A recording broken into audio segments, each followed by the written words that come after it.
ಎಲ್ಲರಿಗೂ ನಮಸ್ಕಾರ. ಮಂಜುಶ್ರೀ ಕೈ ರುಚಿಗೆ ಸ್ವಾಗತ. ಇವತ್ತು ನಾನು ಸೋಷಿಯಲ್ ಮೀಡಿಯಾದಲ್ಲಿ ಅಂದರೆ ಇನ್ಸ್ಟಾಗ್ರಾಮ್, ಫೇಸ್ಬುಕ್, ಯೂಟ್ಯೂಬಲ್ಲೆಲ್ಲ ಸಖತ್ ವೈರಲ್ ಆಗಿರುವಂತಹ ಒಂದು ರೆಸಿಪಿ ಥೇಚಾ ಪನ್ನೀರ್ ಅಂತ.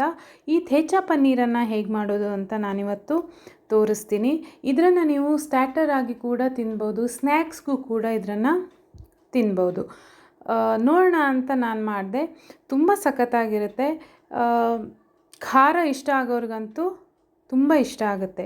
ಈ ಥೇಚಾ ಅನ್ನೋದು ಮಹಾರಾಷ್ಟ್ರದ ಒಂದು ಚಟ್ನಿ, ಖಾರವಾದಂತಹ ಒಂದು ಚಟ್ನಿ ರೆಸಿಪಿ. ಇದನ್ನು ಉಪಯೋಗಿಸಿ ಒಂದು ಸ್ಟಾರ್ಟರನ್ನು ಹೇಗೆ ಮಾಡೋದು ಅಂತ ನೋಡೋಣ. ಇಲ್ಲಿ ನಾನು ಶೇಂಗಾ, ನೆಲಗಡಲೆ ಇದನ್ನು ನಾನು ಕೆಂಪಿಗೆ ಹುರಿದುಕೊಳ್ತಾ ಇದ್ದೀನಿ. ಇದರ ಜೊತೆಗೆ ಸ್ವಲ್ಪ ಎಳ್ಳು, ಹಸಿಮೆಣಸು ಮತ್ತು ಬೆಳ್ಳುಳ್ಳಿಯನ್ನು ಹಾಕಿ ಇದನ್ನು ಸ್ವಲ್ಪ ಬಾಡಿಸ್ಕೊತಾ ಇದ್ದೀನಿ. ಬಾಡಿಸಿ ತಣಿಯೋದಕ್ಕೆ ಬಿಟ್ಕೋಬೇಕು.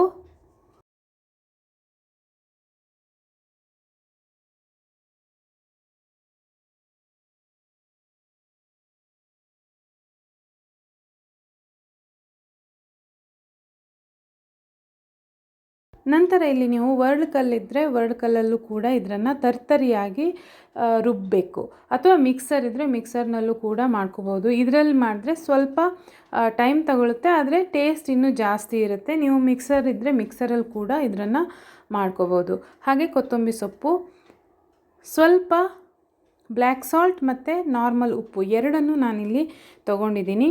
ಸ್ವಲ್ಪ ಸ್ವಲ್ಪ ಅದನ್ನು ರುಚಿಗೆ ತಕ್ಕಷ್ಟು ಹಾಕ್ಕೋಬೇಕು. ಹಾಗೆ ಲಿಂಬೆ ರಸವನ್ನು ಸೇರಿಸಿ ಇದನ್ನು ಚೆನ್ನಾಗಿ ಕುಟ್ಟಿ ಪೇಸ್ಟನ್ನು ಮಾಡ್ಕೋಬೇಕು. ತುಂಬ ನುಣ್ಣಗೆ ಪೇಸ್ಟ್ ಮಾಡಬಾರ್ದು, ಸ್ವಲ್ಪ ತರ್ತರಿಯಾಗಿ ಇಟ್ಕೋಬೇಕು. ನೀವು ಮಿಕ್ಸರ್ನಲ್ಲಿ ಮಾಡಿಕೊಂಡ್ರೂ ಆಗುತ್ತೆ. ನಾನು ಮೊದಲೇ ಹೇಳಿದೆ, ಮಿಕ್ಸರ್ನಲ್ಲೂ ನೀವು ಇದನ್ನು ಮಾಡ್ಕೋಬೋದು. ಇದಕ್ಕೆ ನಾವು ಕುಟಾಣಿ ಅಥವಾ ಒರಳುಕಲ್ಲಲ್ಲಿ ನಾವು ಮಾಡಿದ್ರೆ ಸ್ವಲ್ಪ ಟೈಮ್ ತೊಗೊಳುತ್ತೆ. ಮಿಕ್ಸರ್ ಆದರೆ ಪಟಾಪಟಾಗಿ ಆಗುತ್ತೆ.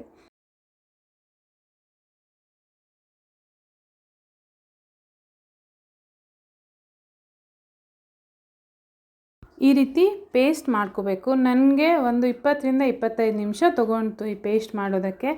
ಮಿಕ್ಸಲ್ಲಾದರೆ 3 to 4 ಮಿನಿಟ್ಸಲ್ಲಿ ಆರಾಮಾಗಿ ಮಾಡ್ಬೋದು.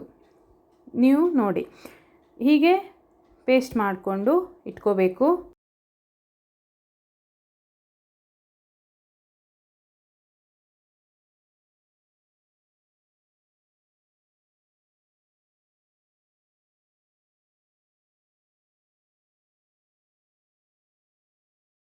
ಪನ್ನೀರನ್ನು ನಿಮಗೆ ಬೇಕಾದ ಶೇಪಲ್ಲಿ ಚೂರು ಮಾಡಿ ಇಟ್ಕೊಂಡಿರಬೇಕು. ನಾನು ಸಣ್ಣದಾಗಿ ಮಾಡ್ಕೊಂಡಿದ್ದೀನಿ. ತುಂಬ ದೊಡ್ಡದಾಗಿ ಮಾಡಿದ್ರೆ ನನಗೆ ಗೊತ್ತಿಲ್ಲ ಅದರ ಟೇಸ್ಟ್ ಹೇಗಾಗುತ್ತೆ ಅಂತ. ಅದಕ್ಕೋಸ್ಕರ ನಾನು ಸಣ್ಣ ಪೀಸುಗಳನ್ನಾಗಿ ಮಾಡ್ಕೊಂಡಿದ್ದೀನಿ. ಈ ಪೀಸಿಗೆ ನಾವು ಮಾಡಿಟ್ಟಂತಹ ಪೇಸ್ಟನ್ನು ಅಪ್ಲೈ ಮಾಡಬೇಕು. 4 ಕಡೆಯಲ್ಲೂ ಅದನ್ನು ಮೆತ್ತಬೇಕು. ಅದನ್ನು ಮೆತ್ತಿ ಈ ರೀತಿ ಇಟ್ಕೊಂಡಿರಬೇಕು.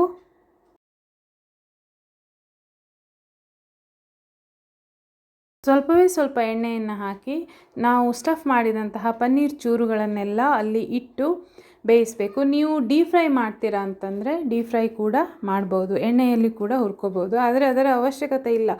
ಸಾಮಾನ್ಯವಾಗಿ ಹಾಗೆ ಕೂಡ ಹಸಿ ಕೂಡ ಟೇಸ್ಟಿಯಾಗೆ ಇತ್ತು. ನೀವು ಹಾಗೆ ಕೂಡ ಟೇಸ್ಟ್ ಮಾಡಿ ನೋಡಿ. ಹಾಗೆ ಶಾಲೋ ಫ್ರೈ ಮಾಡಿ ಕೂಡ ನೋಡ್ಬೋದು.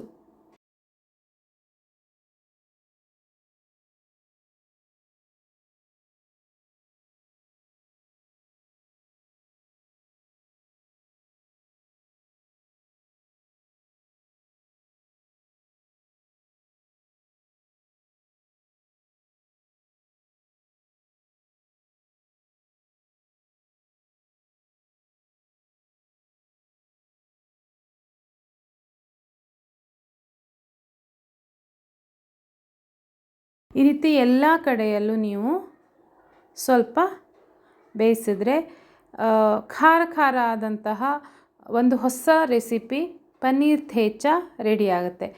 ಇದನ್ನು ನೀವು ಊಟದ ಜೊತೆಗೂ ಕೂಡ ತಿನ್ಬೋದು, ಈವ್ನಿಂಗ್ ಸ್ನ್ಯಾಕ್ಸ್ ಜೊತೆಗೂ ಕೂಡ ತಿನ್ಕೋಬೋದು, ಚೆನ್ನಾಗಿರುತ್ತೆ. ಪನ್ನೀರಲ್ಲಿ ಹೈ ಪ್ರೋಟೀನ್ ಕೂಡ ಇರೋದ್ರಿಂದ ಪ್ರೋಟೀನು ನಿಮ್ಮ ಊಟದಲ್ಲಿ ಸೇರಿಸ್ಕೊಂಡಂಗೆ ಆಗುತ್ತೆ. ಒಂದು ಹೊಸ ರೆಸಿಪಿ ಕೂಡ ಆಗುತ್ತೆ.